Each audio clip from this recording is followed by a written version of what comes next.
गया। ओके, अब आया जी जी, धन्यवाद।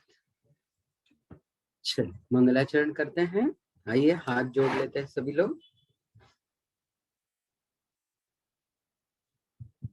नमो अरिहंताणं, नमो सिद्धाणं, नमो आयर्याणं, नमो वज्रायाणं, नमो लोये सव्वसाहुणम्। श्रीवर्धमानमर्हन्तम् नत्वा बालप्रबुद्धये, विरच्यते मितस्पष्ट संदर्भ न्याय दीपिका। पंच परमेष्ठी भगवान की जय। देवादिदेव गजराट श्री आदिनाथ भगवान की जय। वर्तमान शासन नायक 1008 श्री महावीर भगवान की जय। परम पूज्य चारित्र चक्रवर्ती 108 आचार्य श्री शांति सागर जी महाराज की जय। परम पूज्य आचार्य संत शिरोमणि गुरुवर आचार्य श्री विद्यासागर जी महाराज की जय। जगत पूज्य मुनिपुंगव श्री सुधासागर जी महाराज की जय। समस्त मुनि संघ की जय। सबको जय जिनेन्द्र। श्री दिगंबर जैन श्रवण संस्कृति संस्थान सांगानेर की ओर से आयोजित इस भव्य और दिव्य से आध्यात्मिक शिक्षण शिविर में मैं आनंद बल्ले आप सभी का हार्दिक स्वागत करता हूं।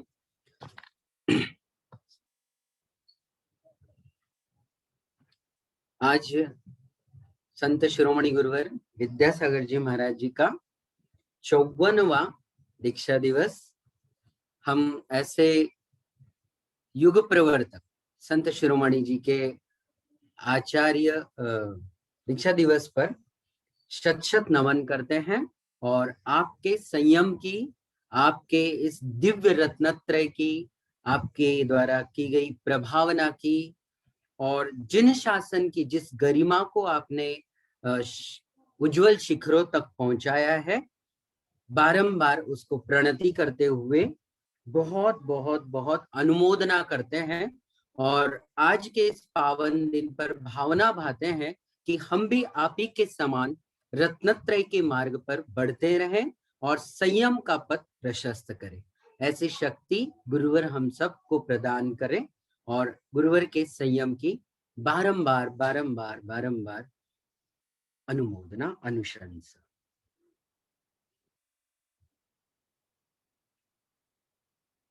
आज का ये पावन दिन वास्तव में संयम के लिए प्रेरित करता है। और कल ही हमने सुना था आचार्य श्री के संघ के परम पूज्य विनम्र सागर जी महाराज जी ने ये कहा था कि आपको यदि लगे, आपके मन ने यदि कहा, तो एक दिन आचार्य श्री जैसा जीवन बिताने की कोशिश करके देखना, आचार्य श्री जैसा संयम अपने जीवन में अंगीकार करके देखना। तो आज बड़ी प्रेरणा मिली आपके इस वक्तव्य से और इस पावन दिन पर हम सब ने ये प्रयास किया कि जीवन में संयम को थोड़ा सा अंगीकार करें। पूज्य गुरुवर तो षड्रसों के त्यागी है, कैसे वो इतनी बड़ी साधना करते हैं यह वास्तव में कोई नहीं जान सकता। परम पूज्य गुरुदेव के चरणों में और ऐसे संयम के महा कठोर साधक, हमारे ये शब्द है कठोर साधक वगैरह, तो उनके लिए तो सहज है सब कुछ, ये बिल्कुल स्वाभाविक है। ऐसे गुरुवर के चरणों में हम संयम की बहुत बहुत पुनः पुनः पुनः बारंबार अनुमोदना करते हैं, भावना करते हैं कि ऐसा संयम सबके जीवन में सुरभित हो उठे। आइएगा, श्रमण संस्कृति परिवार की ओर से यह जो न्याय दीपिका की कक्षा प्रारंभ की गई है, इसके 5वें परिच्छेद को प्रथम प्रकाश के हम लोग पढ़ रहे हैं। कल थोड़ा सा नेटवर्क प्रॉब्लम था, कुछ आवाज बहुत ही ज्यादा डिस्टर्ब हो रही थी। प्रारंभ में 2-3 बार कट भी चुकी थी आवाज, तो शायद हो सकता है कुछ हमारा कहा गया आप तक नहीं पहुंचा हो, या कुछ परिभाषाएं हमने कही आपको ना सुनाई दी ना दिखाई दी और रेंज ही कट गई हो, ऐसा हो सकता है कल की कक्षा में थोड़ा सा। तो बहुत से लोगों ने आज ये कहा, स्वाध्याय प्रेमियों ने ये कहा कि कल का विषय पुनः एक बार दोहरा दीजिएगा, आवाज ठीक से कल की नहीं आ पा रही थी। चलिएगा, बिल्कुल हम लोग सीखने के लिए ही तत्परता के साथ बैठे हुए हैं। आप जैसा कहेंगे वैसा ही करते चलेंगे। बिल्कुल चलिए, कल की कक्षा में जो विषय देखा था उसको थोड़ा सा दोहराते हुए हम लोग आगे बढ़ने वाले हैं।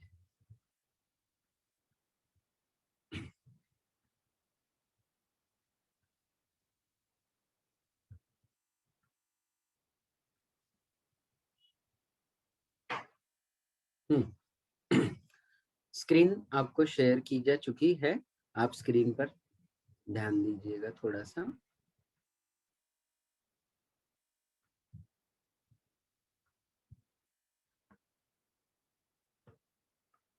पांचवा परिच्छेद देखिएगा, प्रारंभ से देखेंगे। हम प्रकरण क्या देख रहे हैं उसकी ओर पहले थोड़ा सा ध्यान आकृष्ट करना चाहूंगा सभी का। अभी पूज्यवर आचार्य धर्मभूषण यति जी ग्रंथ की जो त्रिविध प्रवृत्ति होती है, उद्देश्य, लक्षण निर्देश और परीक्षा, इन तीन के द्वारा कोई भी ग्रंथ की प्रारंभिक प्रवृत्ति होती है, इस बारे में हमको बतला रहे हैं। इसमें से त्रिविध प्रवृत्ति में से उद्देश्य के बारे में हम चर्चा कर चुके हैं। उद्देश्य क्या कहलाता है, तो पूज्यवर ने कहा विवेक्तव्य नाम मात्र कथनम उद्देश्य, जो भी विवेचन करने योग्य वस्तु है उसका केवल नामोल्लेख भर कर देना उद्देश्य कहलाता है। जैसे आज हम प्रमाण की चर्चा करेंगे, तो ये जो प्रमाण हमने शब्द का उच्चारण किया, इससे आपको पता चल गया होगा कि आज हम प्रमाण के बारे में विस्तृत चर्चा करने वाले हैं। तो श्रोताओं को, जानने वालों को, स्वाध्यायियों को इस बात का पता चलता है कि आज हम क्या पढ़ने वाले हैं। उद्देश्य, लक्ष्य निर्धारित होता है हमारा, तो उद्देश्य तो पहले होना ही चाहिए। कहा भी गया है उद्देश्यम, मैंने एक सूक्ति कही थी पिछले 2 दिनों पहले, अनुद्देश्यम बालोपि न प्रवर्तते, उद्देश्य के बिना तो कोई भी बाल बुद्धि वाला भी प्रवर्तन नहीं करता है। उद्देश्य उसके सामने बिल्कुल होता है ना।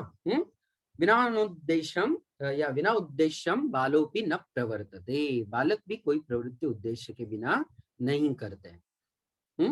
मंदोपि ऐसा भी कह सकते हैं, बालोपि भी कह सकते हैं। इसके बाद हमने लक्षण की परिभाषाएं देखी थी। लक्षण की परिभाषा में ये देखा व्यतिकीर्ण वस्तु व्यावृत्ति हेतु लक्षणम, और पूज्यवर राजवार्तिककार जी ने एक परिभाषा दी थी परस्पर व्यतिकरे सति येनान्यत्वम लक्ष्यते तल्लक्षणम। तात्पर्य क्या है कि जो मिली हुई वस्तुएं हैं उनमें से जिसके द्वारा किसी वस्तु को पृथक किया जा सकता है आसानी से, उसे लक्षण कहते हैं। पृथक करना इसलिए जरूरी है क्योंकि मिली हुई वस्तुओं में से किसी एक वस्तु को हम कैसे अलग से पहचानेंगे, तो उसके लिए बहुत जरूरी है कि हमारे पास उसका कोई ना कोई विशेष लक्षण मौजूद हो। और इसके पश्चात हमने कल की कक्षा में यह भी देखा था कि लक्षण के 2 भेद हुए, आत्मभूत और अनात्मभूत। आत्मभूत वस्तु में प्रविष्ट होता है, वस्तु के स्वभाव के साथ जुड़ा हुआ होता है, संयुक्त होता है, वह उससे भिन्न नहीं होता। और जो अनात्मभूत लक्षण है वह वस्तु से जुदा होता है, वस्तु से पृथक हुआ करता है। जैसे उदाहरण के लिए अग्नि की उष्णता, यह आत्मभूत लक्षण है, अग्नि में समाया हुआ है, अग्नि में प्रविष्ट है। और दंडीनम आनय, दंडी पुरुष को बुलाओ। दंडी कौन कहलाता है? जिसके भी हाथ में दंड हो। तो दंड तो पृथक है, दंड तो उस पुरुष से भिन्न है, फिर भी वह लक्षण का काम इसलिए कर रहा है क्योंकि जो 10-20 बुजुर्ग लोग बैठे हो उनमें से उस दंडी को वो पृथक कर देता है। इस वजह से हम कह सकते हैं कि ये दोनों भी लक्षण के अंतर्गत आते हैं।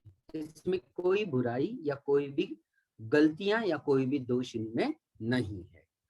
यह विषय पिछले दिनों का था और बिल्कुल कल की कक्षा में जिस पर हमने थोड़ी सी बातें की थी, पर्याप्त समय कल नहीं मिल पाया था इस बारे में। असाधारण धर्मवचनम लक्षणम इति केचित, यह पंचम परिच्छेद की प्रारंभिक पंक्ति है, इसको हम लोग कल देख रहे थे। देखिएगा स्क्रीन पर आपको दिख रही होगी ये पंक्ति। असाधारण धर्मवचनम लक्षणम इति केचित।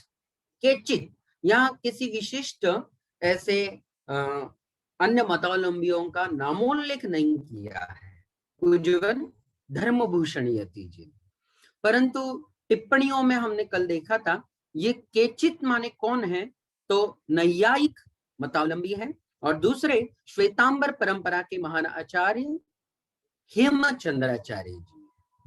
तो आप दोनों ने भी ये कहा कि लक्षण का हम लक्षण क्या बनाते हैं, लक्षण का लक्षण से तात्पर्य लक्षण की व्याख्या, लक्षण की परिभाषा। शब्दों में मत विभुज जाइएगा, ध्यान से सुनिएगा, समझ में सब आ जाए। तो किम लक्षणस्य लक्षणम, लक्षण का क्या लक्षण बनाते हैं आप? तो जैनाचार्यों ने तो पूज्यवरों ने कहा व्यतिकीर्ण वस्तु व्यावृत्ति हेतु लक्षणम, और बिल्कुल निर्दोष लक्षण बनाया था, उससे काम भी हो रहा था, हमारा प्रयोजन भी सिद्ध हो रहा था। परंतु अन्य मतावलंबियों में से नैयायिकों ने ये कहा कि हम लक्षण का कुछ भिन्न लक्षण बनाएंगे, हम कुछ भिन्न परिभाषा भिन्न व्याख्या प्रस्तुत करना चाहेंगे। तो आचार्य भगवान ने कहा कहिए क्या कहना चाहते हैं? तो आप लोगों ने कहा असाधारण धर्मवचनम लक्षणम। ध्यान से सुनिएगा, असाधारण धर्मवचनम लक्षणम। अब यहां पर लक्षणम यह लक्ष्य है हमारा, और बाकी जो असाधारण धर्मवचनम है यह उस लक्षण का लक्षण है, या लक्षण रूप जो लक्ष्य है उसका यह सब कुछ बाकी बचा हुआ विशेषण जो है वही उसका लक्षण है। अब इसको थोड़ा ध्यान से समझते हैं हम लोग क्या कहना चाह रहे हैं ये दोनों भी, नैयायिक और हेमचंद्राचार्य जी। तो पहली बात, असाधारण धर्म किसे कहा है इसको समझ लेते हैं। तो दोनों भी महानुभावों ने ये कहा जो वस्तु से पृथक नहीं किया जा सकता, जो वस्तु में मिला हुआ है उसे ही असाधारण धर्म कहते हैं। सुनिएगा ध्यान से, जो वस्तु में इस तरह से मिला है जिसे हम पृथक नहीं कर सकते, भिन्न नहीं कर सकते, उसे ही असाधारण धर्म कहते हैं। ऐसा नैयायिकों ने और हेमचंद्राचार्य जी ने कहा। उदाहरण से बताइएगा। तो उदाहरण में कहा गोहु सावलेयत्वम, गाय का सावलापन, है ना, होती है ना, सांवली होती है, काली होती है, चितकबरी कलर की होती है, ब्राउन कलर की होती है, सफेद गाय भी होती है। तो उन्होंने कहा कि यह जो वर्ण है गाय का, क्या उसे हम भिन्न कर सकते हैं? क्या वो पृथक होता है? नहीं। हाँ, इसलिए वो उस वस्तु में मिला हुआ है, वह उस वस्तु में जुड़ा हुआ है, उसे भिन्न तो कर नहीं सकते, जैसा कि हमने आत्मभूत में कहा था। कुछ वैसी ही बात इन्होंने असाधारण धर्मवचन के रूप में कह दी है। ठीक है, असाधारण धर्म क्या है समझ में आया क्या? देखो थोड़ा सा, सभी लोग ध्यान से सुन रहे हैं। असाधारण क्या है उनके यहाँ पर? जिसे वस्तु से भिन्न नहीं कर सकते, नहीं कर सकते। हाँ, जैसे अग्नि की उष्णता, गाय का शावलेयत्व, ज्ञान, आत्मा का ज्ञान गुण, ये सब आत्मा से, वस्तु से भिन्न नहीं कर सकते, इसीलिए इनको कहा असाधारण है ये। ठीक है, यहां तक कोई दिक्कत? समझा जाए आगे विषय को? चलते हैं। अब क्या कहा देखो, हमारे आचार्य भगवान ने कहा, ये थोड़ी सी पंक्तियां कठिन है थोड़ी सी निश्चित रूप से, परंतु थोड़ा हम समझने का प्रयास इसको बाद में करेंगे, अभी केवल पढ़ लेते हैं इसको। देखिएगा, तद अनुपपन्नम, क्या कह रहे हैं? तद अनुपन्नम, ऐसा संभव नहीं है, ऐसा युक्ति संगत नहीं है। आप जो ये कह रहे हैं कि असाधारण धर्म के वचनों को लक्षण कहना चाहिए, ये कोई लक्षण की परिभाषा नहीं बनती है। क्यों? वजह तो हेतु से बात तो कहनी पड़ेगी, तर्क से बात सिद्ध करनी पड़ेगी। तो हमारे आचार्य भगवान ने एक पंक्ति लिखी है, लक्ष्य धर्मी वचनस्य लक्षण रूप धर्म वचने न सामानाधिकरण्य अभाव प्रसंगात। देखिएगा क्या कहा, दोष कौन सा दिखाया है, देखो जरा सा इसको ध्यान से देखो, क्या दोष दिखाया है? सामानाधिकरण्य अभाव प्रसंगात। हेतु दिया है, हमारे यहाँ कोई भी बात बिना हेतु के नहीं कही जाएगी। जैन न्याय दर्शन में जो भी बात कही जाएगी वो भले अपने मत के प्रस्थापन के लिए हो या अन्य मतावलंबियों के खंडन के लिए हो, अपनी बात का मंडन करना हो या अन्य मतावलंबियों की बात का खंडन करना हो, हेतु पुरस्सर बात की जाएगी। तो यहाँ जो पंचमी विभक्ति दिख रही है आपको, सामानाधिकरण्य अभाव प्रसंगात, यहाँ प्रसंगात में जो पंचमी दिख रही है, यह उसमें दिखाया गया दोष। क्या दोष दिखाया? सामानाधिकरण्य नहीं बनता है। क्या नहीं बनता है? सामानाधिकरण। अब ये क्या होता है, किसे कहेंगे सामानाधिकरण्य, इसकी बात हम थोड़ी सी बाद में करेंगे।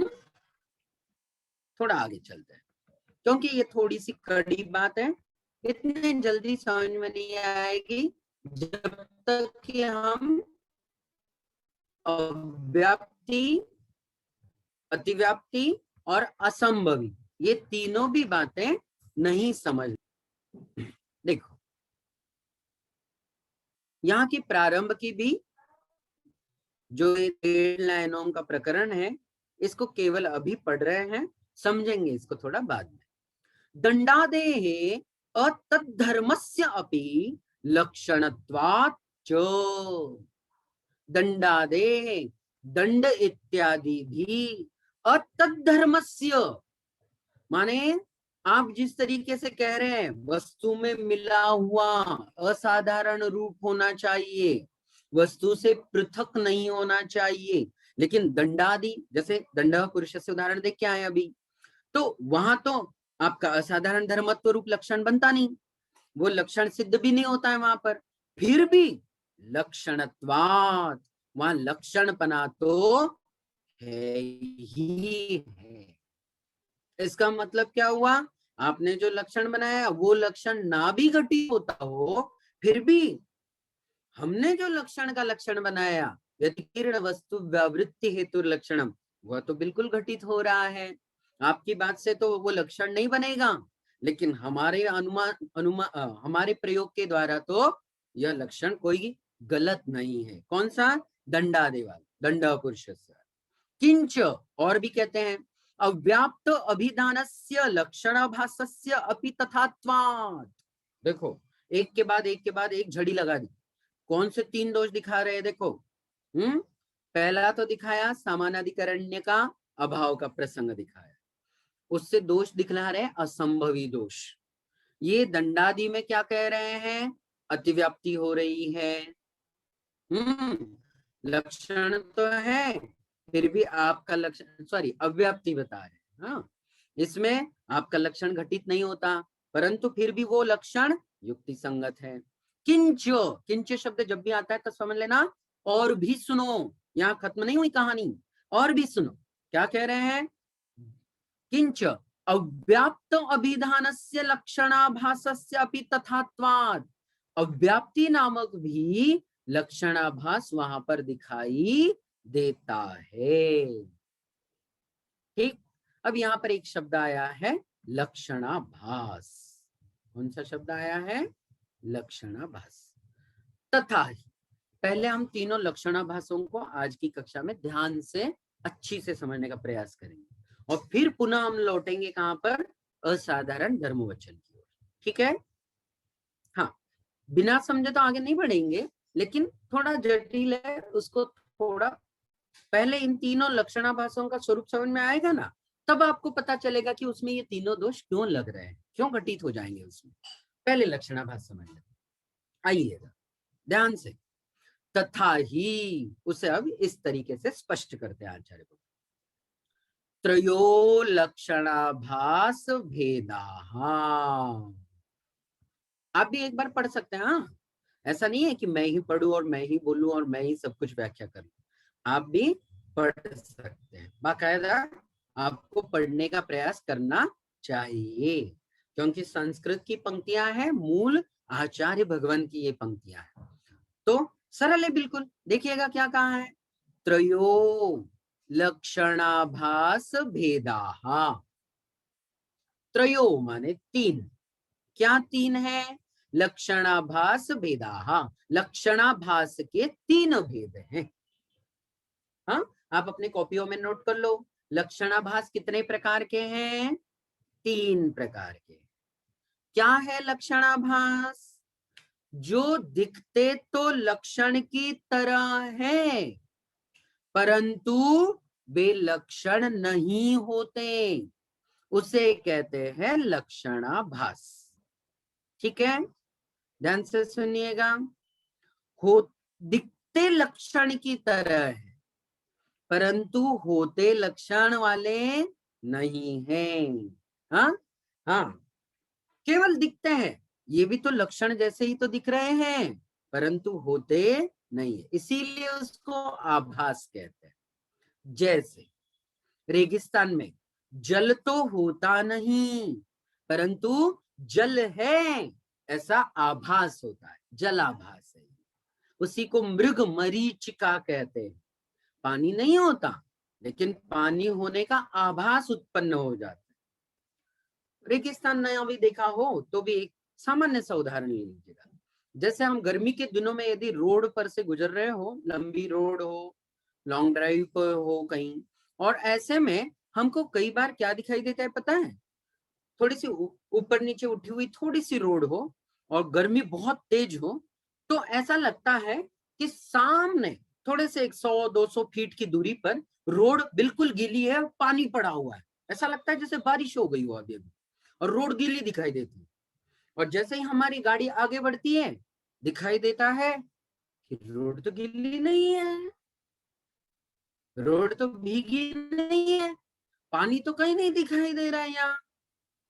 जबकि पहले हमें 100-200 फीट की दूरी पर दिख रहा था कि पानी है वहां पर, लेकिन पानी होता नहीं है।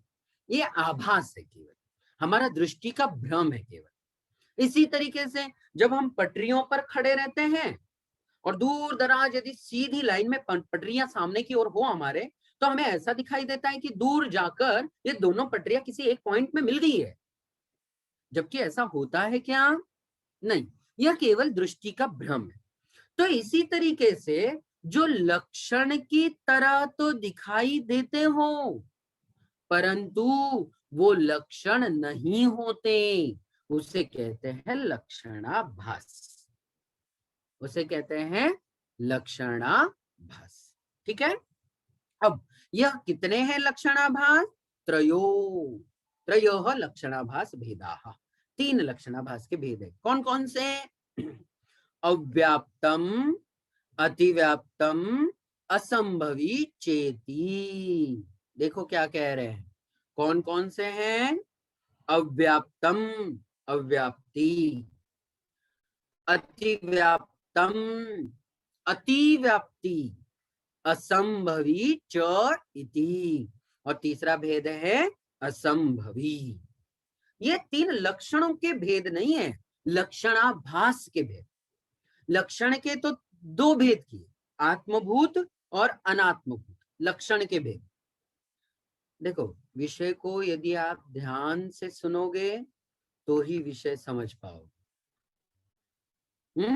यहाँ वहां कहीं मन विचलित हो, घर गृहस्थी के दो काम लेकर के बैठे हो, हाँ, सब्जी भी बिन रहे हो, गेहूं चावल भी कल की तैयारी कर रहे हो, और सोच रहे हो कि कल क्या बनाओ जी, खाना खाना है मैंने, हाँ, ऐसा यदि कर रहे हो तो पक्का मान के चलना ये विषय समझ में नहीं आना है। हाँ हाँ, थोड़ा अपने आप को पूरा ध्यान कंसंट्रेट करके विषय को समझने का प्रयास करना है ना। यदि एक बार समझ में आ गई चीजें तो आपको बड़ा आनंद आएगा कि चलो न्याय समझ में तो आ रहा है। हाँ, और आप यदि घर गृहस्थी में टीवी देखते देखते, टीवी भी चल रही है, सास बहू के झगड़े भी चल रहे, टीवी पर आप कहो कि ये क्या कह रहे हैं, लक्षणाभास तो कुछ समझ में ही नहीं आया, ऐसा नहीं करो, है ना। पूरा ध्यान, यदि पुस्तकें हो, ग्रंथ हो आपके सामने, तो ग्रंथ में लाइन टू लाइन देखते चलिए, पेंसिल रखिएगा, कॉपी रखिएगा, कुछ बता रहा हूं उसको नोट कीजिएगा, है ना। हाँ, और नहीं समझ में आया वहां क्वेश्चन मार्क लगा दीजिएगा, पेंसिल से अंडरलाइन कीजिएगा, और जब मैं आपको 10 मिनट दूंगा तो उस समय वही चीज पूछिएगा जो आज के विषय वस्तु से संबंधित हो और आपको समझ में ना आई। फिर से दोहरा देता हूं, केवल वही बात पूछिएगा जो आपको समझ में ना आई हो, या ऐसा लगता है कि ये बात मुझे समझ में नहीं आई, बहुतों को भी समझ में नहीं आई होगी, तो बहुतों को आपके पूछने से लाभ होगा, ऐसा सवाल पूछिएगा, है ना। आज से बिल्कुल मैं स्ट्रिक्टली कह रहा हूं, जो लोग इस वर्ण विषय से लेकर के संबंधित शंका नहीं करेंगे, उनकी शंका का जवाब भी हम बाद में नहीं देंगे आज। हाँ, और अब ये प्रशंसा के गीत वगैरह बस हो गए, बहुत हो गए। आपकी भावनाओं का कदर करता हूँ, पहुंच गई हम तक भावनाएं, लेकिन अब शंकाएं ऐसी होनी चाहिए जो थोड़ा स्तरीय हो, है ना। लोग बाग अपना समय निकाल करके बैठे हैं, 1.5 घंटे बैठना आपके इस अवस्था में, है ना, कितनी बुजुर्ग माता लोग बैठी हुई है, तो उनका समय खराब ना हो, है ना, सबको लगे कि हाँ हमारे समय का सदुपयोग हो रहा है। तो आज से पर्टिकुलर वही पूछिएगा जो हमारे विषय वस्तु से संबंधित, अन्यथा कुछ भी मत बोलिएगा, निवेदन है हमारा।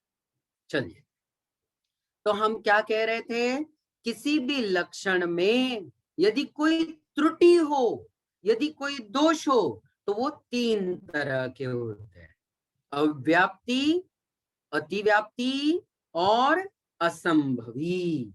बोलिएगा तीनों दोषों के नाम एक बार, सीखना है ना, बोलिए मेरे पीछे, अव्याप्ति, अतिव्याप्ति, असंभवी। हाँ बिल्कुल, अब तीनों को दोहराइएगा। पहला बिल्कुल सही, दूसरा हाँ अतिव्याप्ति, तीसरा असंभवी। ये तीनों क्या है, लक्षणाभास है। चलो समझे इनका स्वरूप बाकायदा। हाँ, चलिए परिभाषाएं हैं, उनको हम पहले पढ़ेंगे, समझेंगे और उदाहरणों से और ज्यादा उसको विश्लेषित करेंगे। चलिए पहली परिभाषा देखते हैं, तत्र लक्षैक देश वृत्ति अव्याप्तम। देखो, तत्र वगैरह शब्द छोड़ दिया करेंगे हम लोग, अब जैसे यथा तक मैं ले लेता हूं यह प्रसंग एक बार, ताकि आपको समझ में आ जाए। देखो, बोलिएगा पीछे मेरे, लक्षैक देश वृत्ति, संधि विच्छेद करके बोल रहे हैं हम लोग, बोलिएगा लक्षैक देश वृत्त्यव्याप्तम। पुनः एक बार, लक्षैक देश वृत्त्यव्याप्तम, यथा माने जैसे, गोः शावलेयत्वम, गोः शावलेयत्वम। ठीक, अब समझते हैं। देखो, संधि विच्छेद करते हैं। लक्ष्यिक देश में दो पद है। लक्ष्य के एक देश में, एक देश और सर्वदेश दो शब्द हैं। सर्वदेश का मतलब होता है संपूर्ण भाग में, समग्र भाग में, और एक देश का मतलब होता है उसमें से कहीं थोड़े भाग में। एक देश 100 में से 10, 100 में से 20, 100 में से 60 एक देश कहलाएगा। हाँ, जब लक्षण हमारा लक्ष्य के एक देश में ही वृत्ति करता है, प्रवृत्ति करता है, पाया जाता है, तब उसे कहते हैं अव्याप्तम। तब उसे क्या कहते हैं? अव्याप्तम। अव्याप्त है। व्याप्त शब्द से तात्पर्य समझिएगा। व्याप्त माने व्यापक, जो सब जगह फैल चुका है। आकाश व्यापक है, वायु सर्वव्यापक है, ठीक है, सर्वत्र है, वो सर्वव्यापक कहलाए। और जो सर्वत्र नहीं है वो अव्याप्त कहलाएगा।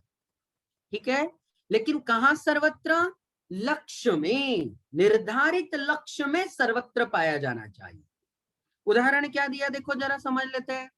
यथा गोः शावलेयत्वम, जैसे गाय कौन होती है? जो सांवली हो। गोः शावलेयत्वम, गाय कौन? जो सांवली हो वो गाय। भाई किसी ने बोला कि गाय कैसे कहें हम? जो सांवली होती हैं वो गायें होती है। अब भाई पहली बात तो ये कि क्या गायें सांवली होती हैं? हाँ होती है। कुछ गायें तो सांवली होती। अच्छा, तो ये गाय तो सांवली है, इसका मतलब हाँ ये गाय है, ठीक है। लेकिन अब इतने में क्या आ गई? दूसरी गाय आ गई सामने से, वो बिल्कुल सफेद थी। अब उनको देख के प्रश्न पड़ा कि ये तो सांवली नहीं है, तो क्या इसे गाय कहना चाहिए कि नहीं कहना चाहिए? ये गाय है कि नहीं है, इसको गाय माने कि नहीं माने? तो जो जिन्होंने ये बताया कि जो सांवली है वो गाय है, उन्होंने क्या बताया? जो लक्षण बनाया वो दो चार गायों में, 10-20 गायों में तो सांवलापन था, वो सांवली गाय गाय जैसी उनके हिसाब से लग रही थी, है भी। परंतु क्या सभी गायें सांवली होंगी? नहीं। सभी गायों के सांवले ना होने की वजह से अब हम क्या कहेंगे? यह जो सांवलापन गाय का लक्षण बनाया, यह अव्याप्त लक्षण कहलाएगा। क्या कहलाएगा? अव्याप्त लक्षण कहलाएगा। आई बात समझ में? अब देखो, अब थोड़ा अपनी भाषा में समझते हैं। हाँ, अपनी भाषा में, अपने दो चार उदाहरणों से समझते, जल्दी समझ में आए। ध्यान से सुनो सब लोग, हाँ, पूरा ध्यान से। अब जैसे हमने कहा, जीव कौन? जो 5 इंद्रिय वाले होते हैं वे जीव कहलाते हैं। ठीक, अब पर कसते हैं। क्या यह लक्षण जीव का बनाना सर्वथा समीचीन है? देखते हैं। पहली बात, जो जो पंचेंद्रिय हैं, पांचों इंद्रिया जिन्हें हैं, वे जीव है क्या? है? है। जो भी 5 इंद्रियों से युक्त होगा वो जीवित तो होगा। उद्गल को थोड़ी ना इंद्रिया होंगी, धर्मादि द्रव्यों को थोड़ी ना इंद्रिया होंगी। इंद्रिया तो जीव के पास ही है, तो 5 इंद्रिया जिसे हैं वो जीव है। हाँ ठीक, हम पंचेंद्रिय हैं, है। हम जीव है। स्वर्गस्थ देवता, चतुर्निकाय के देव, 5 इंद्रिया होती है क्या? होती है। वो जीव है क्या? जीव है। तिर्यंचों में गाय भैंस घोड़ा बैल वगैरह 5 इंद्रिया है उनको, है ना? है तो सही। गर्दन यूं हिला रहे, यूं हिला रहे, पता नहीं चल रहा है। है ना? हाँ, ऐसा हिलाओ कि पता चले कि आप हाँ कह रहे हो। ऐसे ऐसे क्यों कर रहे हो? ऐसे करो। हाँ, तो सीधी सी बात है भाई कि 5 इंद्रियां हैं इन सबको, इसलिए ये सब जीव है। हाँ? क्या एकेंद्रिय जिसको, एकेंद्रिय जीव है कि नहीं है? दो इंद्रिय वाले जीव है कि नहीं है? है। तीन इंद्रिय वाले जीव है। चार इंद्रिय वाले हैं। आपने ऐसा लक्षण क्यों बनाया?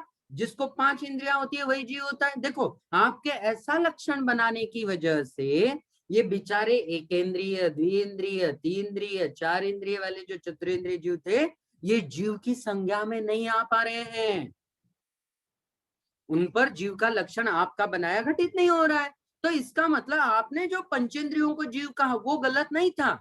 हर पंचेंद्रिय जीव जीव है, परंतु पंचेंद्रिय जो है वही जीव होते हैं, ऐसा कहने में ये बेचारे एक, दो, तीन, चार इंद्रिय वालों को जीव संज्ञा से वंचित रहना पड़ रहा था। तो उनमें जीवत्व लक्षण घटित ना होने की वजह से इस लक्षण के अनुसार वे सब क्या कहलाएंगे? अव्याप्त नामक लक्षण से ग्रसित कहलाएंगे। ये अव्याप्ति दोष, आई बात समझ में? ये क्या कहलाएगी? अव्याप्त नामक दोष कहलाएगा।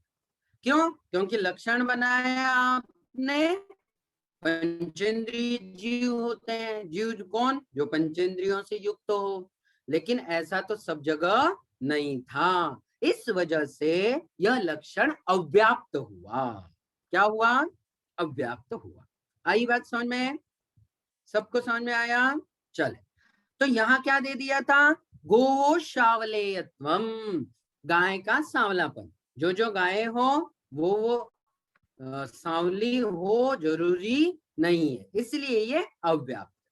अब अगला देखते हैं, लक्षा लक्ष्य वृत्यति व्याप्तम यथा तस्सैव पशुत्वम। बोलिएगा, लक्षा लक्ष्य वृत्यति व्याप्तम, लक्षा लक्ष्य वृत्यति व्याप्तम यथा तस्सैव पशुत्वम। क्या कहा? देखो इसमें, अब इसमें क्या समझा रहे? दो चीजें समझ लेना आप, लक्ष्य और अलक्ष्य। जिसकी बात कर रहे हैं वह तो लक्ष्य है, और जिसकी हमें बात नहीं करनी है वह अलक्ष्य है। तो जो भी लक्षण लक्ष्य के साथ साथ, लक्ष्य में तो पाया जा रहा है, परंतु जो अलक्ष्य हो उसमें भी चला जाए तो उसे कहते हैं अतिव्याप्त। क्या कहते हैं? अतिव्याप्त। ध्यान से सुनना, लक्ष्य में तो पाया जा ही रहा है जो बनाया गया लक्षण है, लेकिन लक्ष्य को छोड़कर अन्य अलक्ष्यभूत पदार्थों में भी वो प्रविष्ट हो रहा है लक्षण। अब जैसे क्या उदाहरण दिया? तस्सैव पशुत्वम। इसको तस्सैव को क्या करो? गोहो पशुत्वम करो। मतलब पेंसिल से लिखते समय आप वहां तस्सैव की जगह आपको समझ में नहीं आएगा, तस्सैव माने किसके? उसी गो के, गोहो पशुत्वम। हाँ, गोहो कर दीजिएगा आप। तो इससे क्या मतलब? अब कहा किसी ने कि पशु कौन है, तो कहा सामने से गाय आती हुई दिखाई दी, ये देखो ये पशु है। तो समझने वाले ने क्या समझा? जो भी गाय हैं वे सब पशु। या जो गाय है वो पशु है, या पशु किसे कहते हैं? गाय को कहते हैं। ऐसा समझने वाले ने समझ लिया। अब यह लक्षण जो है यह कैसा जा रहा है? देखो, अतिव्याप्त कर रहा है। क्या मतलब? क्या मतलब? पशु गायें होती हैं, इसमें कोई शक नहीं, लेकिन गायों के अलावा घोड़ा है, बैल है, बकरियां हैं, क्या वो पशु नहीं है? क्या है? तो उन पशुओं में घटित नहीं होगा, फिर गाय को ही पशु मानना पड़ेगा केवल, या जो पशु है वो सब गाय हैं ऐसा मानेंगे तब भी काम नहीं चलेगा। पशु तो बाकी भी तो है बहुत सारे। हाँ, यह पशुत्व जो है गाय के अलावा भी अन्य पशुओं में जा रहा है। तो आपने गोह पशुत्व इतना ही क्यों कहा? इतना ही कहने से आपका लक्षण क्या हो रहा है, यह पशुत्व तो अन्य प्राणियों में भी चला जा रहा है।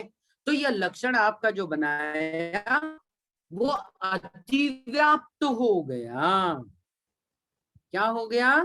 अतिव्याप्त। अब देखो, थोड़े दिन पहले माधुरी भाभी जी ने सांगली से एक प्रश्न पूछा था कि क्या अस्तित्व को हम असाधारण धर्म कह सकते हैं क्या, आत्मभूत धर्म कह सकते हैं क्या, लक्षण कह सकते हैं? पूछा था सवाल एक। तो आज देखो इसकी बात थोड़ी करते हैं। अस्तित्वम, वस्तुत्वम, द्रव्यत्वम, ये जो लक्षण है पहले जो सामान्य गुण कहलाते हैं, ये तो सब में है, सब में है। अस्तित्व जीव द्रव्य का भी है, उद्गल का भी है, धर्म अधर्म आकाश काल का भी है। अस्तित्व है कि नहीं है सबका? नहीं है? है ना? हाँ हाँ, ये गर्दन सही दिशा में हिलाया करो, मुझे लगता है कि नहीं कह रहे आप लोग, तो है ना? हाँ, तो हमारे यहाँ है ना साउथ में थोड़ा गर्दन हिलाने की परंपरा ज्यादा है। हमारे यहाँ स्कूल में भी हम बच्चों को पूछते हैं ना, वो हाँ सर कहते हैं, हाँ सर यूं कह रहे हैं तो ऐसे लगता है जैसे ना सर कर रहे हैं। हमारे यहाँ कुछ ज्यादा ही प्रचलन है इसका, बिल्कुल। तो आपके यहाँ उत्तर भारत में पता नहीं मुझे गर्दन हिलाते हैं कि नहीं हिलाते इतना। हमारे यहाँ तो हाँ ना में गर्दन ही हिलती है ज्यादा। हाँ हाँ, चलो, मुंह हिले नहीं हिले, वोट हिले नहीं हिले, गर्दन हिल जाए तो बात समझ में आ जाती है कि हाँ कह रहा है, समझ रहा है बात को। हाँ हाँ, चलो। एक बार ऐसा हुआ कि पंडित जी प्रवचन दे रहे थे, सामने बैठा हुआ व्यक्ति झपकियां ले रहा था जोर से, यूं नीचे गिरे, जब उसके सर पे जो टोपी है वो भी गिर जाए, वो उठा के पुनः लगा ले भाई। हाँ, एक बार पंडित जी ने पूछा, क्यों, सुन रहे हो? हाँ हाँ सुन रहे हैं, झपकी से तुरंत आंख खोल के कहे, सुन रहे बिल्कुल। फिर थोड़ी देर बाद पूछा, उसने यूं नीचे गिर गई टोपी, फिर गिर गई, उठाई लगाई, उसको पूछा, क्यों सुन रहे हो? हाँ सुन रहे हैं पंडित जी, सुन रहे हैं, ध्यान से सुन रहे हैं, आंख बंद करके सोच ही रहे आप जो कह। अच्छा। अब थोड़ी देर बाद पंडित जी ने फिरकी ली, पूछा, क्यों, सो रहे हो? हाँ सो रहे। अब देखो, हाँ, सुन रहे हैं कि पूछ रहे हैं कि सो रहे, कह रहे हैं, सुना ही नहीं, है ना? तो ऐसी दशा हमारी ना हो जाए। हाँ, अब व्याप्ति के बारे में सुन चुके, अतिव्याप्ति के बारे में बात कर रहे हैं। पशु लक्षण यदि केवल गाय का बना दे तो पशुत्व तो अन्य पशुओं में भी जा रहा है, अतिक्रांत हो रहा है लक्षण, तो वो कहलाएगा अतिव्याप्ति। अब जैसे अस्तित्व को लेकर देखो, जो सत्तावान है, जो भी अस्तित्ववान है, जो भी अस्तित्व से युक्त है, वह जीव है। अब बताइएगा, अब ये जीव का लक्षण बनेगा क्या? बनेगा कि नहीं बनेगा? बनेगा बनेगा बनेगा। जीव में सत्ता होती है, जीव का अस्तित्व तो होता है। ये देखो, पकड़े हमने दो चार तो अभी गर्दन में जिनने हिलाई, गलत हिलाई बिल्कुल। हाँ, आप ध्यान से सुनिएगा क्या कह रहा हूँ। तो सीधी सी बात है, जीव में अस्तित्व है कि नहीं है? है भाई, पूज्य नेमी चंद्राचार्य जी के द्रव्य संग्रह जी में पढ़ के आए हैं ना? हाँ? है कि नहीं? पंचास्तिकाय होते हैं, 5 अस्तिकाय होते हैं। अस्थि, अस्थि, अस्थि माने अस्थि, अस्थि माने अस्तित्ववान, जिनका सत्तात्मक अस्तित्व है। हाँ, 5 अस्तिकाय कहलाते हैं। एक द्रव्य कायवान नहीं है, परंतु अस्थि तो है, अस्थि रूप तो है, कायवान नहीं है केवल। तो छहों द्रव्य अस्तित्व रूप है, कायवान केवल कौन नहीं है? कायवान कौन नहीं है? हाँ बिल्कुल सही है, बिल्कुल बिल्कुल बिल्कुल, धर्म द्रव्य कायवान नहीं है। सही है ना? नहीं? अच्छा, आप गर्दनें सही हिल गई थोड़ी सी, बिल्कुल सही। धर्म नहीं, काल द्रव्य कायवान नहीं, काल द्रव्य को छोड़ दिया जाता है, वो बहुप्रदेशी नहीं है ना। काल द्रव्य अन्य द्रव्यों की तरह बहुप्रदेशी, बहुप्रदेशी मतलब इस शरीर ने जितने परमाणुओं को व्याप्त किया है उसे कहते हैं कायवान। तो काल द्रव्य तो है ना, एक प्रदेश पर एक काल द्रव्य स्थित रहता है, एक परमाणु काल द्रव्य का स्थित रहता है ना। तो इसलिए काल द्रव्य कायवान नहीं है। हाँ, अब देखो हमने क्या कहा, अस्तित्व, जिसका भी अस्तित्व पाया जाता है वो जीव है। सही है कि गलत है? अच्छा ऐसा करो, मुंडिया नहीं हिलाओ, गर्दन नहीं हिलाओ, इससे बड़ी जमलिंग हो रही। ऐसा करो, जो सही कह रहे हैं ना वो एक उंगली उठाए, और जो नहीं कह रहे वो 2 उंगली उठाए। ये लो, अब कोई नहीं उंगली उठाए, चिड़ी चुप बिल्कुल, ऐसे ऐसे नहीं। हाँ, क्या कह रहा हूं, जीव का अस्तित्व है क्या? है। है, नाकारने जैसी तो बात नहीं है उसमें, तो कोई भी जीव का अस्तित्व। लेकिन क्या केवल जीव का ही अस्तित्व है, अन्य द्रव्यों का अस्तित्व नहीं है? ऐसा नहीं है ना, सबका अस्तित्व है। इसलिए अस्तित्व को जीव का लक्षण बनाना, ये क्या हो जाएगा, अतिव्याप्त हो जाएगा, अतिव्याप्त हो जाएगा, क्योंकि जीव के अलावा भी अन्य द्रव्यों में अस्तित्व पाया जा रहा है। तो हमारा किया गया लक्षण, लक्ष्य को छोड़ करके अन्यों में भी जब चला जाता है, तब उसको कहते हैं अतिव्याप्त, उसको कहते हैं अतिव्याप्त। ठीक है, चलो अब आगे थोड़ा सा और चलते हैं, एक 5 मिनट और लेना चाहूंगा, असंभवी दोष भी थोड़ा सा देख लेते हैं। बाधित लक्ष्य वृत्त संभवी यथा नरस्य विषाणित्वम। देखो स्क्रीन पर देखो, पहले पढ़ेंगे, बाधित लक्ष्य वृत्त संभवी, ऐसा ही पहले बोलो और फिर तोड़कर बोलेंगे। बाधित लक्ष्य वृत्ति असंभवी यथा नरस्य विषाणित्वम। ठीक, क्या समझ में आ रहा है? देखिए, बाधित हो लक्ष्य की वृत्ति, जिससे जो भी हमने लक्ष्य बनाया उसमें वो लक्षण पाया ही ना जाए, उसको कहते हैं असंभवी।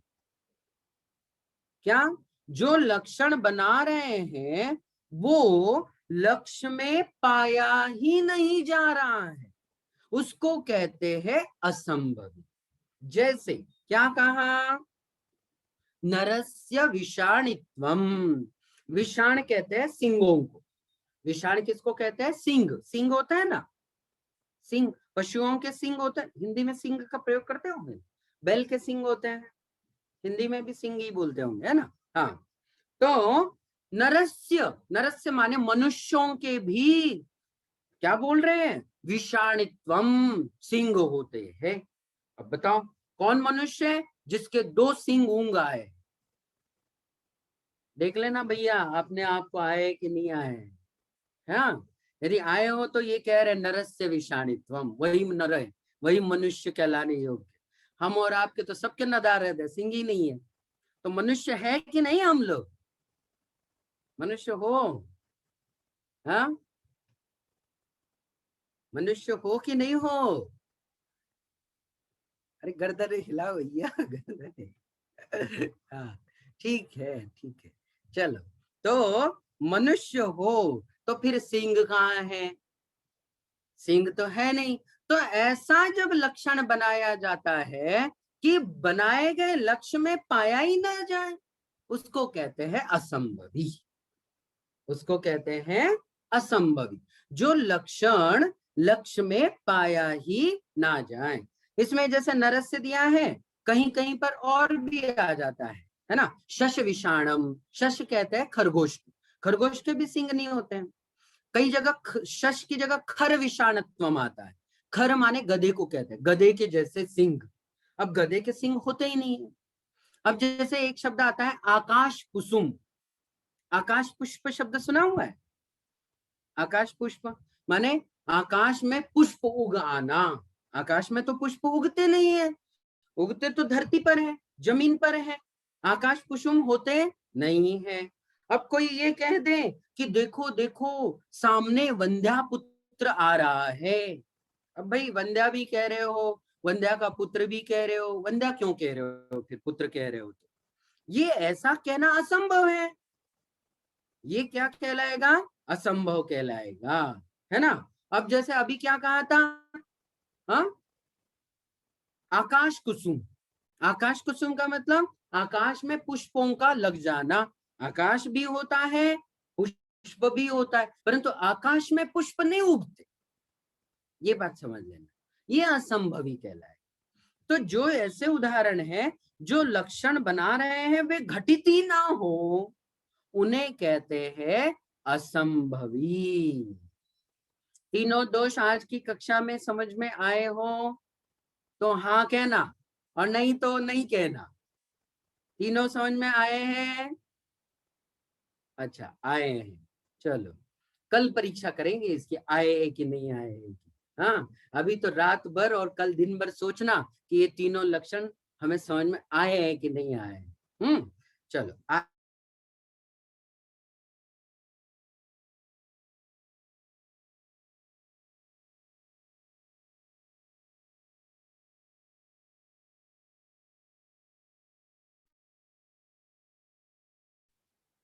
चलिए, अब जिन भी महानुभावों को थोड़ी जल्दबाजी हो या कोई और घर की गृहस्थी के जरूरी काम हो, वे अपने जिनवाणी स्तुति करके यहाँ से विराम ले सकते हैं। और जिन महानुभावों को मेरे साथ जुड़ना है, समय है आपके पास, बड़ी व्यस्तताएं ना हो, तो आप मेरे साथ थोड़ी देर के लिए मुखातिब हो सकते हैं।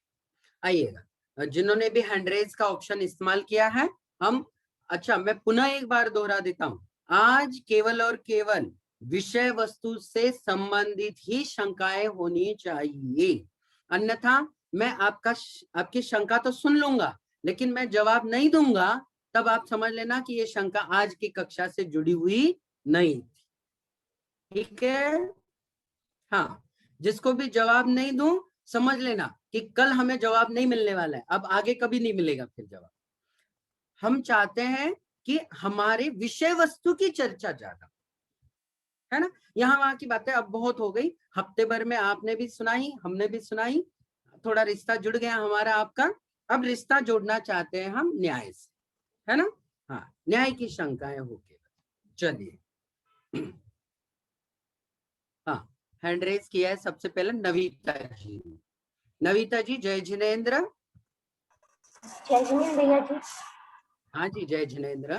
भैया जी, आपने जो अतिव्याप्ति और अव्याप्ति जो दो चीज बताई है, उनकी मेरे को परिभाषा मतलब इजीएस्ट लैंग्वेज में लिखवा दीजिए, जिससे कि मैं उसको अच्छे से समझ पाऊँ।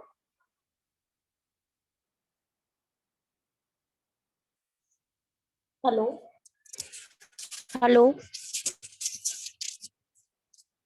हेलो। हाँ, आवाज जय नहीं जिनेन्द्र आई भैया जी। आपकी मुझ जय पर, जिनेन्द्र थोड़ा भैया एक बार जी। रिपीट कीजिएगा। जय जिनेन्द्र हाँ भैया जी, जी, आवाज आ जय रही है? जिनेन्द्र, जय जिनेन्द्र। भैया जी, हाँ, आवाज आ अब रही आ रही है? है, अतिव्याप्ति और आ अव्याप्ति। रही आ रही।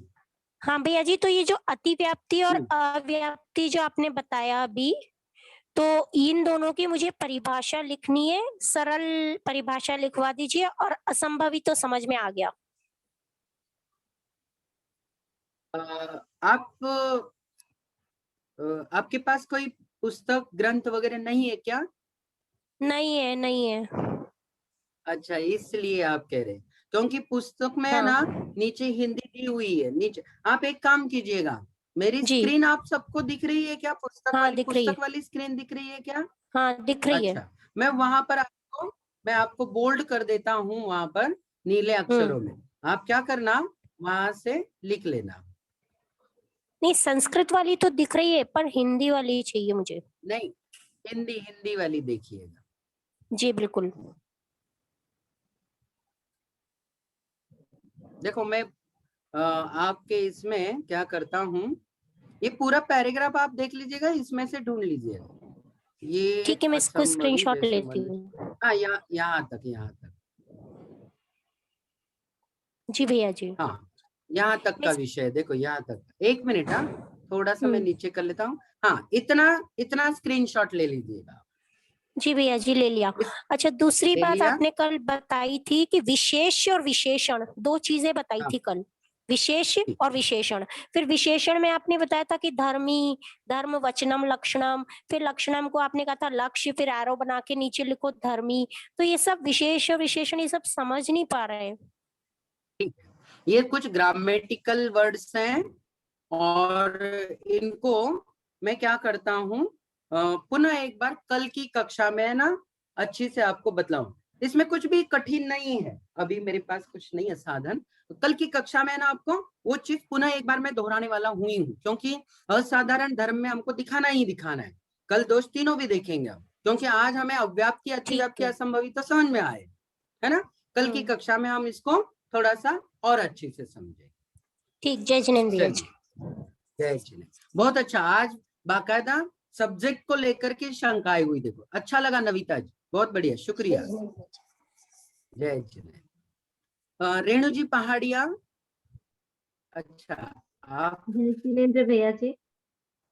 हाँ जी, जय जिनेंद्र। भैया जी, मेरा प्रश्न है कि असाधारण लक्षण और लक्षणाभास मतलब दोनों चीज एक ही है क्या? नहीं, पुनः एक बार दोहराइएगा। असाधारण धर्म जो आपने बताया और लक्षणाभास, ये दोनों एक ही है क्या? नहीं, एक ही नहीं कह सकते। लक्षणाभास तो तीन दोष रूप है जी। अव्याप्ति, अतिव्याप्ति और असंभवी, ये तीन दोष रूप लक्षणाभास है। जबकि असाधारण धर्मवचनम लक्षणम जो है ना, वो अन्य मतावलंबियों के द्वारा बनाए लक्षण का ही लक्षण है। जैसे हमने कहा व्यतिकीर्ण वस्तु व्यावृत्ति हेतु लक्षण, हमने कहा परस्पर व्यतिकरे सती नान्यत्वम लक्ष्यते तल लक्षण। अच्छा, सभी लोग ध्यान देना, जैसे मैं परिभाषा अभी बोल रहा हूं ना, हाँ, मैं देख के पढ़ रहा हूं क्या इस वक्त?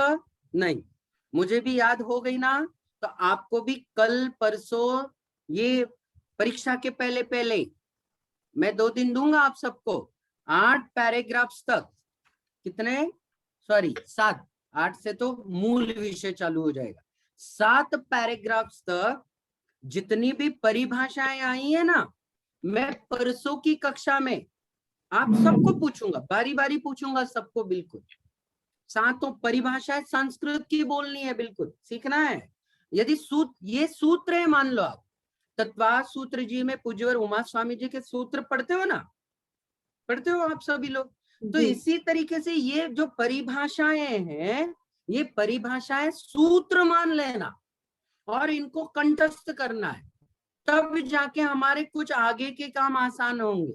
नहीं तो आज पढ़ लिया, समझ लिया और कल बिल्कुल ऐसा नहीं करेंगे हम।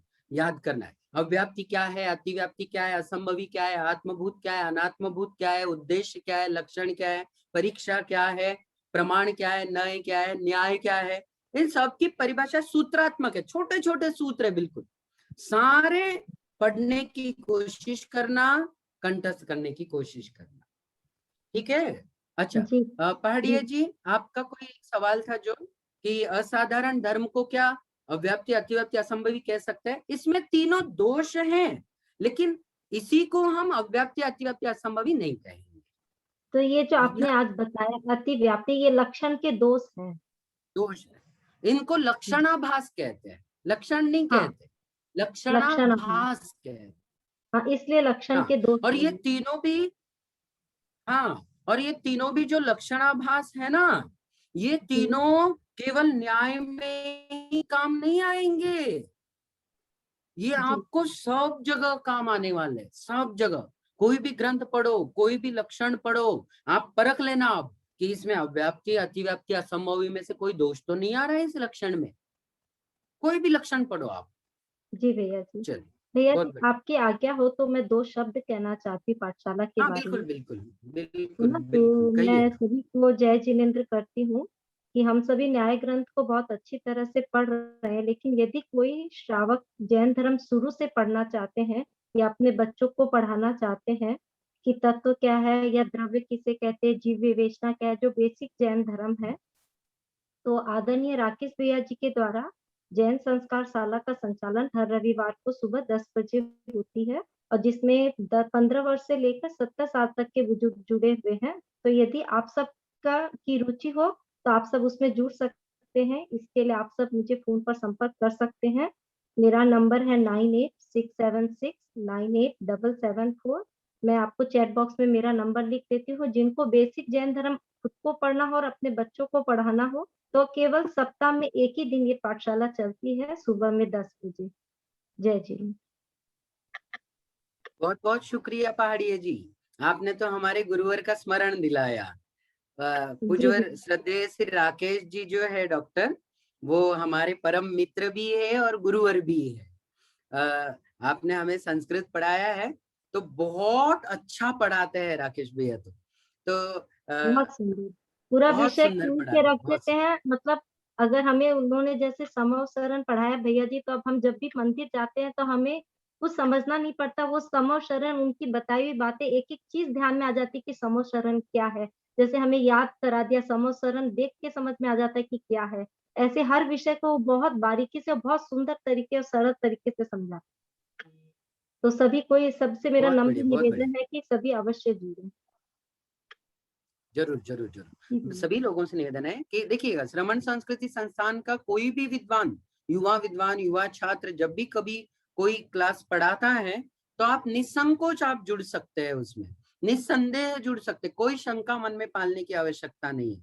आप यकीन के साथ बहुत अच्छी विषय वस्तु पाएंगे, यह यकीन रखिएगा। और राकेश भैया जी जैसे गुरुवर पढ़ाएंगे, तब तो निश्चित रूप से बहुत अच्छा ही आपको नॉलेज मिलेगा। आप अधिक से अधिक संख्या में लाभ लीजिएगा। आइए, बहुत बहुत शुक्रिया रेणु जी। पूर्णिमा जी बोबड़ा, ओके। भाभी जी, पूर्णिमा भाभी जी। जय जिनेन्द्र भैया जी। हाँ जी, जय जय जिनेन्द्र, जिनेन्द्र जय जिनेन्द्र। भैया जी। ये जो प्रश्न दिया था उसमें से एक प्रश्न है मेरे को, हाँ बोलिए। सरल है लेकिन नहीं है समझ। हाँ, रचना की कालजयी कृति कौन सी है? क्या गजब। ये वाला नहीं। देखो, ये हमारे जो अभिनव धर्मभूषण यति जी है ना, हाँ, इनकी एकमेव कृति है हमारे पास। कौन सी एकमेव कृति है? जो अभी पढ़ रहे हैं, जो पढ़ रहे हैं। हाँ जी, तो यही उनकी कालजयी कृति है ना। चलिए, शुक्रिया। मैं बढ़ूं आगे? हाँ बरोबर। हाँ, चलिए। मंगला प्रकाश, मंगला जी। जय जिनेन्द्र पंडित जी। हाँ जी, म्हणजे जय जिनेन्द्र, जय जिनेन्द्र भैया जी। आ रही आवाज आ रही। जो 5 इंद्रिय वाले जीव कहते हैं, म्हणजे 5 इंद्रिय जीव कहते हैं, और 1 इंद्रिय, 2 इंद्रिय, 3 इंद्रिय वाले जीव को जीवत्व लक्षण नहीं कहा जाता, ऐसा कैसा? तो इसीलिए तो कहा था मेरी कि आवाज सुनाई अव्याप्ति देती कि दोष नहीं? है। दे रही, इसीलिए कहा था ये अव्याप्ति लक्षणाभास का उदाहरण है। हाँ, पर उसमें तो जीवत्व है ना। तो इसीलिए तो अव्याप्ति घटा रहे हैं ना। अव्याप्ति का मतलब ही क्या है कि ऐसा हाँ। लक्षण बनाना जो सब में घटित ना हो, या हमने क्या कहा, जो पंचेंद्रिय है वही जीव है। अच्छा, हाँ। उदाहरण क्या दिया था? जो पंचेंद्रिय है वही जीव है, लेकिन यह जीवत्व तो बाकी अन्यत्व, 1 इंद्रिय, 2 इंद्रिय, 3 इंद्रिय, 4 इंद्रिय में भी तो है। ठीक है कि नहीं? हाँ, हाँ, तो इसलिए हाँ, वहां है। पर ये जीवत्व को व्यापक बनाना चाहिए था। ये हमारा लक्षण केवल पंचेंद्रिय में, जो भी जीव होते हैं वे पंचेंद्रिय होते हैं, ऐसा कहेंगे तो केवल पंचेंद्रियों तक ही सीमित हो गया जीवत्व। जबकि वो 1 इंद्रिय, 2 इंद्रिय, 3 इंद्रिय और चतुरेंद्रिय जीवों में भी था, वहां वो लक्षण घटित नहीं हो पाएगा। इसलिए यह बहुत कम जगह व्याप्त हो रहा है, इसलिए उसको अव्याप्त कहेंगे, सर्वत्र व्यापक नहीं कहना है। म्हणजे इसको इंद्रिय की अपेक्षा ली है। हाँ इसमें इंद्रिय की अपेक्षा ली है। जी जी, ये तो लक्षणाभास का उदाहरण है, ये याद रखिएगा। पंचेंद्रियों को ही जीव कहेंगे, ये परिभाषा शास्त्र सम्मत नहीं कहलाएगी। इसमें तो हमें दोष दिखाना है, ये तो दोष दिखाने के लिए उदाहरण दिया गया है। अच्छा, दोष वाला उदाहरण नहीं है। हाँ, हाँ, ये दूषित समझ उदाहरण में है। नहीं आया मेरे। हाँ, मुझे समझ ठीक है, में नहीं ठीक है, आया ये कोई उदाहरण, बात इसलिए नहीं, तो एक दो बार आप हाँ, इसमें हमने क्या समझाया आपको कि जीव किसे कहे, जिसको 5 इंद्रियां होती है उसी को जीव कहे। तो क्या एक इंद्रिय, द्विइंद्रिय, 3 इंद्रिय, 4 इंद्रिय जीव नहीं है क्या? है। तो फिर उनको जीवत्व होगा। घटित नहीं होगा, तो आपका बनाया लक्षण तो वहां घटित ही नहीं हो रहा है, जो कि जीव है। इसीलिए अव्याप्ति है वो, इसीलिए अव्याप्ति है। अव्याप्ति का मतलब क्या है कि 100 पदार्थों में से 10-20 में ही घटित हो रहा है और 70-80 में पाया ही नहीं जा रहा है। अच्छा, जो भी पदार्थ इसलिए है उसे अव्याप्ति अव्याप्ति कहेंगे। ठीक है, जैसे अब मान लो पेड़ है, बगिया में बहुत से पेड़ है, किसी बगीचे में बहुत से पेड़ लगे हुए हैं, क्या वो सभी के सभी पेड़ आम के हो सकते हैं क्या? नहीं। यदि नहीं। मान लो हमने कहा कि जो जो यहाँ पेड़ दिख रहे हैं ये सभी आम के हैं, जो आम का पेड़ होता है वही पेड़ कहलाता है। यदि ऐसा हम बनाएंगे लक्षण, तो बताओ जो बाद बाकी अमृत के हो, नारियल के हो या किसी और अन्य अन्य फल फूल वाले हो, तो उनमें वृक्षत्व घटित होगा कि नहीं होगा? होगा ना। केवल यदि हम होगा ना। आम के ही पेड़ को यदि पेड़ कहेंगे, आम के पेड़ को ही पेड़ यदि मानेंगे, ऐसे उदाहरण आए हैं परीक्षा मुख जी में, माणिक्यानंद जी के सूत्रों में ऐसे बहुत सारे आए हैं। हाँ, तो शीशम के पेड़ का उदाहरण दिया, अमृतत्व का उदाहरण दे दिया, वहां पर वृक्षत्व का उदाहरण दिया, अव्याप्त नामक दोष दिखाया वहां पर। तो सभी पेड़ तो है, भले आम के ना हो तो क्या हुआ, पेड़ तो पेड़ कहलाएंगे। हाँ, ये अव्याप्ति कहलाएगी। ठीक है, धन्यवाद। और सोचना, परिभाषा को और तरीके से सोचना। चलिएगा, और किसी की कोई शंका नहीं है? चलिए, किसी का भी हैंड रेज तो ऊपर नहीं दिख रहा है। यदि मान लो आपको हैंड रेज ऑप्शन नहीं आ रहा है, तो आप अपना वीडियो चालू करके भी यूं करेंगे तो भी मैं समझ जाऊंगा कि आपको कुछ पूछना है। केवल एक ही अंतिम। हाँ, नहीं, कोई भी नहीं, चलो ठीक है। हाँ, कौन, किसी की आवाज थी? नहीं, चलो ठीक है, आपको समय दिया गया है पूरा। आइए, जावानी 1 मिनट। प्रतिमा जी ने अभी हैंड रेज किया है। हाँ प्रतिमा जी शाह, मैंने आपको अनम्यूट किया है, आप बोल सकते हैं इस वक्त।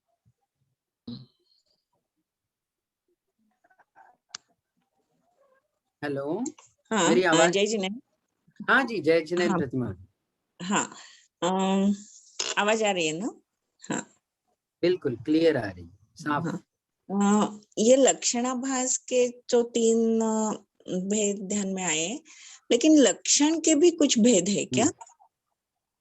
हाँ, है ना, लक्षण के भेद पढ़ के आए ना, आत्मभूत अनात्मभूत, ये पढ़ के आए ना लक्षण के भेद। अच्छा, कल का मेरा छूटा था, कल परसों, इसलिए ओके, ठीक है। कल और परसों का छूट गया क्या? हमने वीडियो शेयर की है ग्रुप में ना, 12 और 13 तारीख की, 14 तारीख की आप वीडियो यदि देखेंगे तो उसमें आपको आज पूरी की पूरी सबकी सब अब तक की सारी वीडियोस आ चुकी है। आप लोग देखना 2, 3, 5 बार सभी लोग। हाँ, अच्छा, प्रतिमा जी आपने पूछा ही है इसलिए कह दूं कि लक्षण के ये 2 जो भेद है ये न्याय दीपिकाकार ने की है, आत्मभूत और अनात्मभूत। ये 2 भेद तो न्याय दीपिकाकार जी के हैं, और बाकी अन्य आचार्यों ने भी लक्षण के 2 भेद किए हैं, उनमें सामान्य लक्षण और विशेष लक्षण ऐसे 2 भेद किए। अच्छा, ठीक है। हाँ, ये भी याद रखिए, ये नहीं बताया था। हाँ, ये अभी हमने नहीं बताया था, ये टिप्पणी में आप यदि देखोगे तो टिप्पणियों में ये विषय जोड़ दिया गया है। तो वहां पर ये कहा गया है कि लक्षण के सामान्य लक्षण और विशेष लक्षण, ऐसे भी दो भेद लक्षण के किए गए हैं। ठीक है, लेकिन न्याय दीपिकाकार को अभिप्रेत यहाँ लक्षण के दो भेद हैं, आत्मभूत और अनात्मभूत। क्या है ये समझना है क्या प्रतिमा जी आपको? हाँ, समझाया तो बहुत बढ़िया। चले बहुत संक्षेप में बताता हूँ। हाँ, बहुत संक्षेप में देखिएगा, जो वस्तु के स्वभाव में घुल मिल गया है, जो वस्तु से पृथक नहीं कर सकते, अलग नहीं कर सकते, उसको आत्मभूत कहते हैं।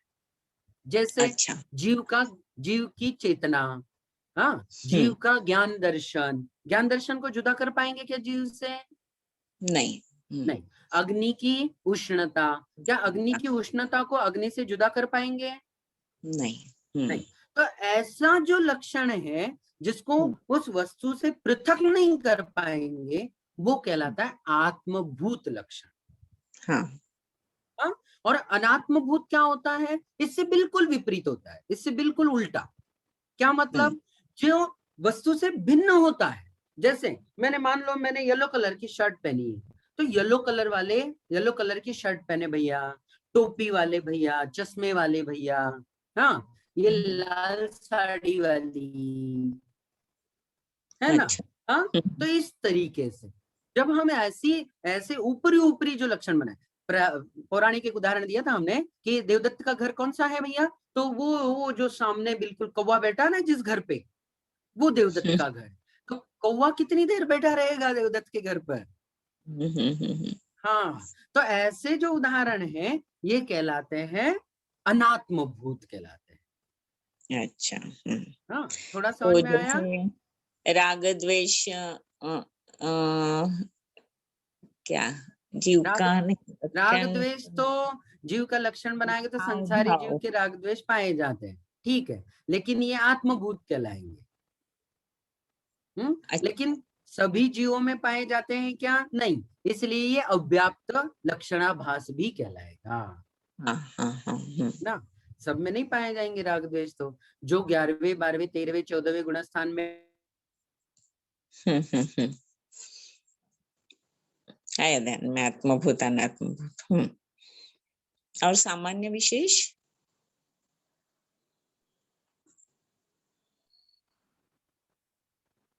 तो जो भी गुणस्थानातीत हो गए, जो सिद्ध भगवान बन गए हैं, उनके पास राग द्वेष नहीं होता, तो क्या वो भी जीवनी कहलाएंगे क्या? जीव तो कहलाएंगे।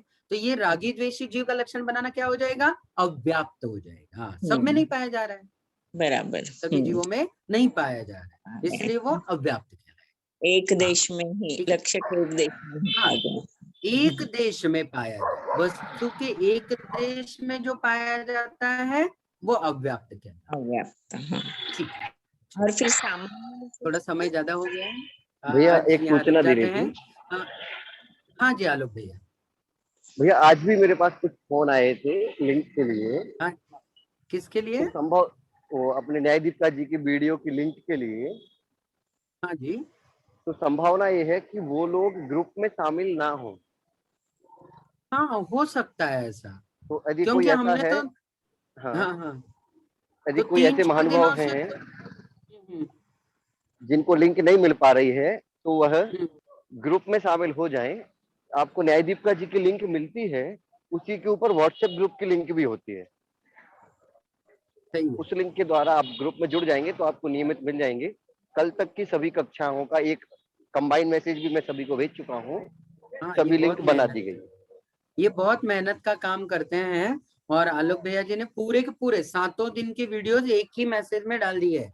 आप किसी भी वीडियो को टच कीजिएगा, पहला दिन, दूसरा दिन, तीसरा दिन, चौथा दिन, किसी भी दिन को जो आपका छूट गया है, आप वहां क्लिक कीजिएगा, आपका वीडियो अपने आप चालू हो जाता है ना। इतना सब कुछ श्रवण संस्कृति संस्थान, यूं कहना चाहिए कि प्यासे के पास कुआं आ गया है कि नहीं? हाँ, तो आप लोगों को सारी सुविधाएं मुहैया कराई जा रही है, आप भरपूर लाभ लीजिएगा। अपने इष्ट जनों को, जो भी स्वाध्यायी आपके सहेलियां हो, भाई लोग हो, परिवार जन हो, उनको कहिएगा न्याय दीपिका पढ़ने का मौका मिल रहा है। तुम कहते थे ना पढ़ना है पढ़ना है पढ़ना है, पढ़ो भैया, है ना? हाँ पढ़ो बहन, मोटिवेट करो इनको। चलो बहुत अच्छा, गुरुदेव के आशीर्वाद से यह सभी सफलतम आयोजन किया जा रहा है। बहुत बहुत शुक्रिया, आप सभी लोग हमारे साथ जुड़े हुए हैं। आज यहाँ रुक जाते हैं। आइए जिनवाणी स्तुति करते हैं। जय लोकालो सुवाणी मस्तक नमो सदा ते कहूं दो।